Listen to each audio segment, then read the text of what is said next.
అపోస్తులైన పౌలు రోమీయులకు రాసిన పత్రిక.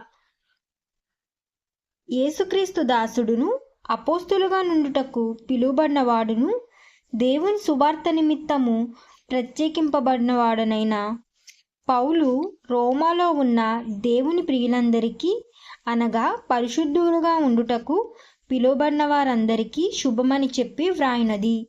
మన తండ్రి అయిన దేవుడి నుండి ప్రభువైన యేసుక్రీస్తు నుండి కృపయు సమాధానములు మీకు కలుగునుగాక. దేవుడు తన కుమారుడును మన ప్రభువైన యేసుక్రీస్తు విషయమైన ఆ సువార్త పరిశుద్ధ లేఖనముల యందు తన ప్రవక్తల ద్వారా ముందుగా వాగ్దానము చేసెను. యేసుక్రీస్తు శరీరమును బట్టి దావీదు సంతానముగాను, మృతుల్లో నుండి పునరుద్ధరణైనందున పరిశుద్ధమైన ఆత్మను బట్టి దేవుని కుమారుడుగాను ప్రభావముతో నిరూపింపబడెను.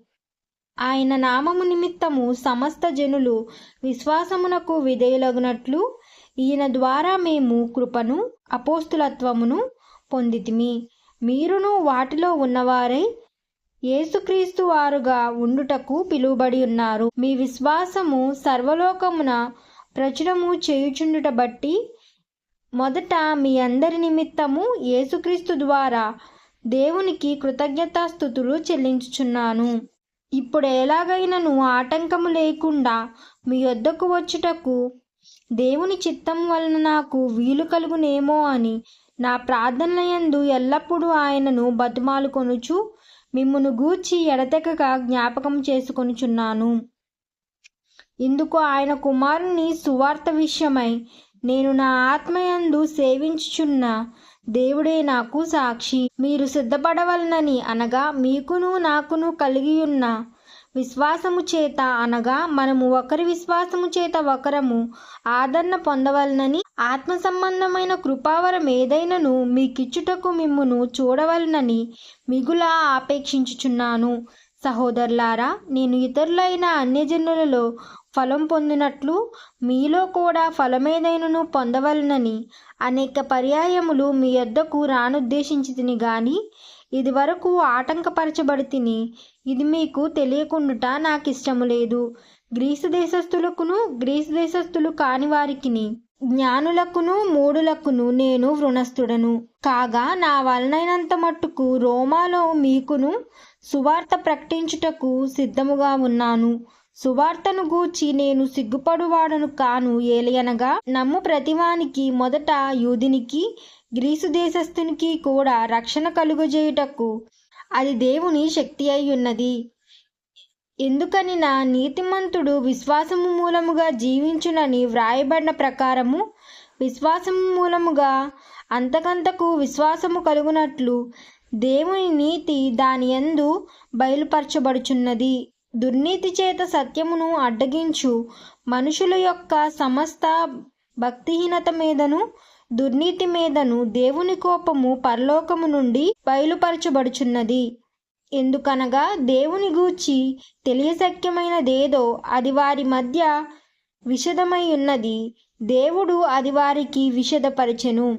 ఆయన అదృశ్య సంకల్పములు అనగా ఆయన నిత్యశక్తియు దైవత్వమును జగతుత్పత్తి మొదలుకుని సృష్టింపబడిన వస్తువులను ఆలోచించుట వలన తేటబడుచున్నవి గనుక వారు నిరుత్తరులై ఉన్నారు. మరియు వారు దేవుణ్ణి ఎరిగియు ఆయనను దేవునిగా మహిమపరచలేదు, కృతజ్ఞతాస్తుతులు చెల్లింపలేదు గాని తమ వాదనల యందు వ్యర్థులైరి. వారి అవివేక హృదయము అంధకారమయమాయెను. తాము జ్ఞానులమని చెప్పుకొనుచు బుద్ధి లేని వారైరి.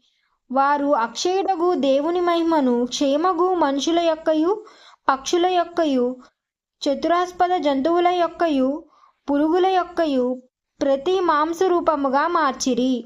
ఈ హేతువు చేత వారు తమ హృదయముల దురాశలను అనుసరించి తమ శరీరములను పరస్పరము అవమానపరుచుకున్నట్లు దేవుడు వారిని అపవిత్రాత్మకు అప్పగించెను. అట్టివారు దేవుని సత్యమును అసత్యమునకు మార్చి సృష్టికర్తకు ప్రతిగా సృష్టమును పూజించి సేవించిరి. యుగయుగముల వరకు ఆయన స్తోత్రార్హుడై ఉన్నాడు. ఆమెన్. అందువలన దేవుడు తుచ్చమైన అభిలాషలకు వారిని అప్పగించెను. వారి స్త్రీలు సైతము స్వాభావికమైన ధర్మమును విడిచి స్వాభావిక విరుద్ధమైన ధర్మమును అనుసరించిరి. అట్టివలే పురుషులు కూడా స్త్రీ యొక్క స్వాభావికమైన ధర్మమును విడిచి పురుషులు అవాచ్యమైనది చేయుచు తమ తప్పిదమునకు తగిన ప్రతిఫలములు పొందుచు ఒకరి ఎడల ఒకరు కామతుప్తులైరి. మరియు వారు తమ మనసులలో దేవునికి చోటియ్యనొల్లకపోయిరి గనుక చెయ్యరాని కార్యములు చేయుటకు దేవుడు భ్రష్ట మనసుకు వారిని అప్పగించెను. అట్టివారు సమస్త దుర్నీతి చేతను దుష్టత్వము చేతను లోభము చేతను ఈర్ష్య చేతను నిండుకొని మత్సరము నరహత్య కలహము కపటము వైరము అను వాటితో నిండిన వారై కొండెగాండును అపవాదుకులను దైవదూషులను హింసకులను అహంకారులను బింకములాడువారును చెడ్డవాటిని కల్పించువారును తల్లిదండ్రులకు అవిధేయులను అవివేకులను మాట తప్పువారును అనురాగహీనులను నిర్దయులైరి. ఇట్టి కార్యములు అభ్యసించువారు మరణమునకు తగినవారు అను దేవుని న్యాయవిధిని వారు బాగుగా ఎరిగియుండియు వాటిని చేయుచున్నారు. ఇది మాత్రమే కాక వాటిని అభ్యసించు వారితో సంతోషముగా సమ్మతించుచున్నారు. ఆమేన్.